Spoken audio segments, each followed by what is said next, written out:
Hello, I'm Sarah of Tortoise Crafts, and I want to show you the next stage of the quilt that I've been showing. So I've made 16 squares that the pattern is on my website in the members section for free, and they're all done, all ready to go. I layered them up with my wadding and my backing fabric. For my backing fabric, I have used some stock fabric I had. This is 2014-2015 Tilda fabric that I bought when it came out, and it has just been sitting in my box ever since, and it's a beautiful print, but I've never had a need to use it. It's directional, and I was a bit sort of, what am I going to do with it? And when I started this quilt, I thought, right, I'm actually going to use it for the backing, and there was just enough for the 16 squares. It's in the 3 colourways. Originally there was another 4th colourway which I never bought. When it came to the quilting on this quilt, I knew I was going to have to machine quilt it. I absolutely love hand quilting, and I have got a hand quilt on the go at the moment, but I knew that I didn't have the time to machine quilt this, to have it done for Christmas. Quilting to me is a very personal thing. I have people that I know would put all these 16 squares together, would then send it off to be long-armed quilted. I have other people that I know that just do hand quilting, and then there's people like me that do hands and machine. I mean, the quilt I'm working with, my class, is both hand and machine, elements of both in each square. But this one had to be machined. That left me with, what sort of pattern do I want? Do I want to go geometric? Do I want to go themed? There's a lovely poinsettia pattern in one of my books, but it just didn't work with the fabric. The fabric often informs me of what I want to pattern I want to quilt on it. So the previous 2 quilts I've made using this pattern, this design, the first one, the Faded Glory, which is what the pattern's named after, I did a big rose on it. On Laura's version with the books, I quilted a bookshelf on it. You wouldn't realise it's a bookshelf unless I said, but that is what we quilted on it. So though I love this poinsettia pattern, it didn't marry with the fabric, and I kept looking at this particular fabric in the range, which is leaves, holly leaves, and holly leaves are one of those ones I go back to time and again at Christmas. So in the end I decided to come up with my own design. Now this is where I have a little bit of a problem trying to explain how I quilt. I quilt with a walking foot, but it's not all planned out and all charted out. I drew up a leaf, which I then copied into paper, and I've got 8 of these leaves. They get thrown on the pattern in a certain way, but how I get from each leaf to each leaf changes on every one of these squares. Every one is absolutely different. Same principle. It's sort of saying I improvise free motion quilt with a walking foot, if that makes sense. And I think probably the best way of doing it is to actually show you how I set it up and how I work. The only thing that is the same on each of the squares as I quilt them is the leaves. So I just drew the leaf up. It's a sort of rough copy of what is in the fabric. The leaves will then all get pinned to the squares, and there's certain squares or certain parts of the pattern they will pin to. So on each of these blocks I have done, there will be the starter one there, this one here, and I've just pinned that upside down, so let's pin it right round. That will get pinned in there.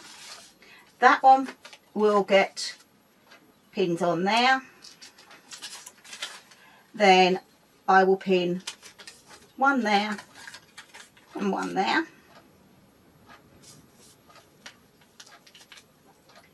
And they may get moved as I stitch and I quilt, but this is a sort of rough place where they are and where I want them to be. But if I feel as I'm getting to stitch near them that they're not quite in the right place, I unpin them and redo them. That is just how I work. So that is where they're pinned. I do roughly, with an erasable pen, I want to go from that point down to that point, down to there, across to there and there. I'm doing a loop there, and I'll do another loop there. Then this will come across to there, there, and there's a loop that comes down there, and there's a loop there. But by the time I get to the machine, that air erasable's really not very visible because the fabric colours, and also it just disappears with me. That is what I do as a starter for every square, and then I will now take it to the machine. So coming to the machine, I'm going to machine round the first leaf, and I always set the machine to the same setup. I do make a note for every quilt I do because I'm never working on just one quilt. I cannot always remember what I've said for one quilt to the other that I'm doing. So I will just machine round the leaf. If you happen to sew on the leaf, well, it's not a problem. It comes off. I'm then going to head down in this direction.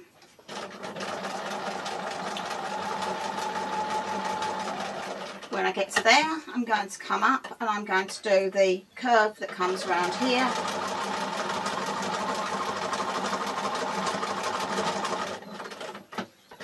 Then I will do one stitch that way and follow the curve back round, using the side of my foot as a guide to the edge of where I've stitched before.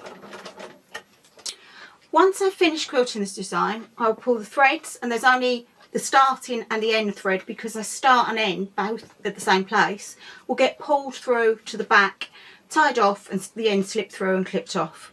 Then I will go around the edges of the square with the largest stitch on my machine and just hold all the edges together.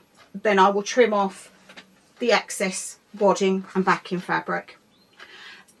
Once I've done that, and I've sort of got 14 down here, just got the other 2 to finish off, I'll start to join. Tony bought me the original set of fat quarters. We then bought me an extra metre of 3 of the fabrics that are what I'd call the blenders. The one I'm going to use for this, I love all 3 of them, but the one I'm going to use for this particular quilt is this red one. This will be the front joining strips that will go along this line here to join this square and that square together, and then all the squares.